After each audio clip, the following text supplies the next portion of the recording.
হানাদার aircraft carrier Abraham Lincoln গতকালই এসে পৌঁছেছে ইরানের কাছে ওমান সাগরে। ইউএস সেন্ট্রাল কমান্ডের এই খবর পুরনো। নতুন খবর হচ্ছে আমেরিকার এই এয়ারক্রাফট ক্যারিয়ার যেখানে অবস্থান নিয়েছে তার কাছেই পার্বত্য এলাকা। মূলত ইরানের মিসাইলের ভয়েই ইউএসএস এয়ারক্রাফট ক্যারিয়ারের এই অবস্থান, যাতে ইরানের হামলা হলে প্রাকৃতিক ঢাল আমেরিকার ক্যারিয়ার স্ট্রাইক গ্রুপকে রক্ষা করতে পারে। শক্তিশালী আমেরিকাও যে ইরানের মিসাইলকে কতটা ভয় পায় এক ঘটনা থেকেই প্রমাণ হয়ে গেল।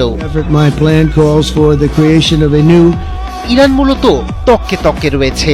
আয়াতুল্লাহ খামেনির বাহিনীর অবস্থান পুরোপুরি কৌশলী। ইরানের পররাষ্ট্র মন্ত্রণালয় সাফ জানিয়েছে, মধ্যপ্রাচ্যে মার্কিন বিমানবাহী রণতরী পৌঁছানোর খবরে কোনো প্রকার বিচলিত নয় তেহরান।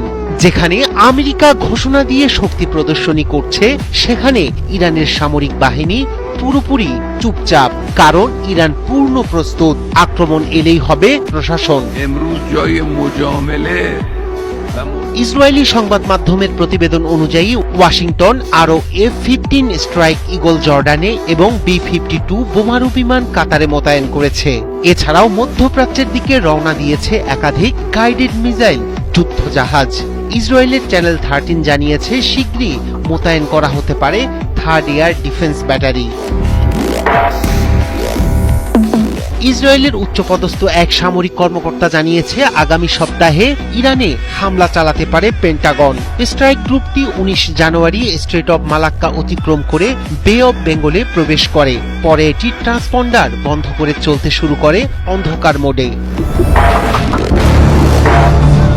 কড়া বার্তা দিয়ে ইরানের পররাষ্ট্র মন্ত্রণালয় সাফ জানিয়েছে, বিদেশি যুদ্ধজাহাজের উপস্থিতি তাদের প্রতিরক্ষা নীতি বা কূটনৈতিক অবস্থানে বিন্দুমাত্র পরিবর্তন আনতে পারবে না। সোমবার এক বিবৃতিতে দেশটির পররাষ্ট্র মন্ত্রণালয়ের মুখপাত্র ইসমাইল বাঘাই স্পষ্ট করে বলেছেন, তেহরান কখনোই যুদ্ধকে স্বাগত জানায় না, তবে আত্মরক্ষার প্রশ্নে তারা আপোষহীন। তিনি জোর দিয়ে বলেন, ইরানের জনগণের সমর্থন ও নিজস্ব প্রতিরক্ষা সক্ষমতার ওপর পূর্ণ আস্থা রয়েছে সরকারের। তাই বিদেশি রণতরীর উপস্থিতি বা সামরিক মহড়া দেশ রক্ষায় ইরানের দৃঢ়তা ও আন্তরিকতায় কোনো প্রভাব ফেলতে পারবে না। কূটনীতি ও আলোচনার পথ খোলা রেখেই ইরান তার সার্বভৌমত্ব রক্ষায় বদ্ধপরিকর। অন্যদিকে মধ্যপ্রাচ্যে যুক্তরাষ্ট্রের এমন সামরিক তৎপরতা এবং ইরানের ওপর সম্ভাব্য হামলার বিষয়ে গভীর উদ্বেগ প্রকাশ করেছে রাশিয়া। ক্রেমলিনের মুখপাত্র দিমিত্রি পেসকভ সতর্ক করে বলেছেন, ওয়াশিংটন যদি ইরানের বিরুদ্ধে কোনো সামরিক পদক্ষেপ নেয়, তবে তা পুরো অঞ্চলের স্থিতিশীলতাকে মারাত্মকভাবে বিপন্ন করবে। রায়হান কবির শুভ্র, ৭১।